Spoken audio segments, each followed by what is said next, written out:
Hello everyone, it's us again, Succulents Box. In today's video, we have a great trailing houseplant called the String of Hearts, and we'll be talking about how to properly take care of it. Caring for String of Hearts is not hard at all. It can tolerate a bit of neglect, so if you are someone who has a tight schedule but wants to add a touch of nature to your home, you'll never go wrong with this charming plant. When it comes to watering the String of Hearts, you need to be cautious. They have succulent-like nature, and watering is one of the main reasons why they die. Like most succulents, this plant is sensitive to root rot when overwatered, so you need to make sure that you're giving them just what they need to thrive. And the safest way to go is to water thoroughly once every 7 to 10 days or whenever the top 1 to 2 inches of soil feels dry. In fall and winter, on the other hand, String of Hearts will go dormant, meaning your watering routine should be lessened to once every 3 or 4 weeks until the soil feels completely dry throughout the pot. In terms of light, String of Hearts likes to get plenty of bright indirect light. Small amount of direct sun will allow this plant to grow plenty of leaves and display its best color, but too much will cause its leaf to scorch. So be sure to find an area outdoors where String of Heart will get bright but adaptable filtered sunlight.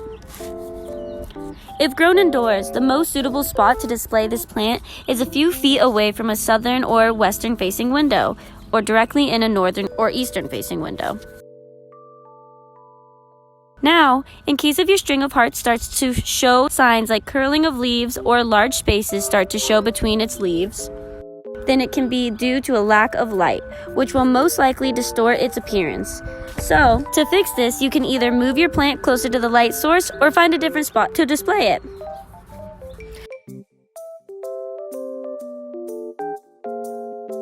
Again, overwatering is one of the top reasons why a String of Hearts dies. So aside from making sure that you're giving it just the right amount of water it needs, you also need to use a pot that has drainage holes and soil that drains fast enough to prevent them from sitting in water too long. You can either use a succulent or cactus soil for your String of Hearts. Then just mix in some pumice or perlite to give it some extra drainage.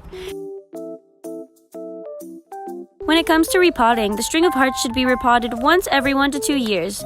Make sure to transfer it to a slightly larger pot to allow root growth, and should only be performed during its growing seasons, which happens in summer and spring. In case you have a temperate climate, you can also do the process of repotting in a yearly fall.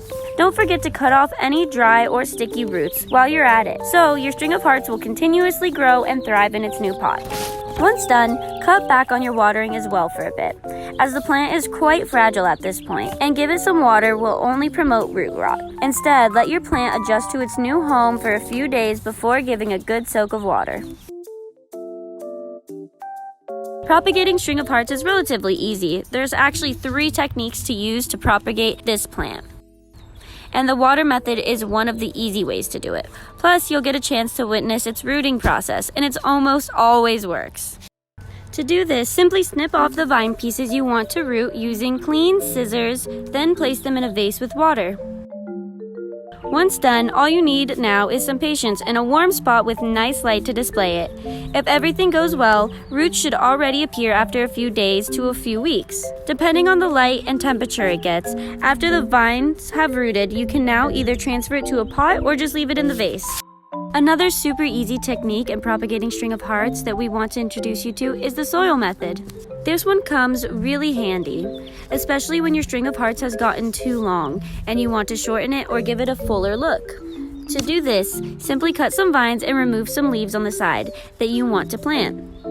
Then, stick the vines into the soil while making sure at least a few nodes are covered in soil or at least touching it. After that, don't forget to spray the parts that touch the soil with water once a day to promote rooting. Once the vines have started to produce roots, new growth should pop up soon. And lastly, the tuber method. For this one to work, you first need to find the biggest tuber possible or use a fingernail-sized model. You can remove the tubers from the main vine, but try to leave some foliage on it. Then, place the tuber in a pot with soil and slightly cover the tube in the soil mix. Place it in a bright area and always keep its soil slightly moist by misting daily. After a few weeks, the tuber will likely have rooted.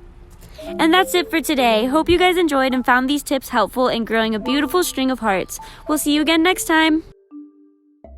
For more, you can find us at succulentsbox.com or on YouTube, TikTok, Facebook, Instagram, and Pinterest.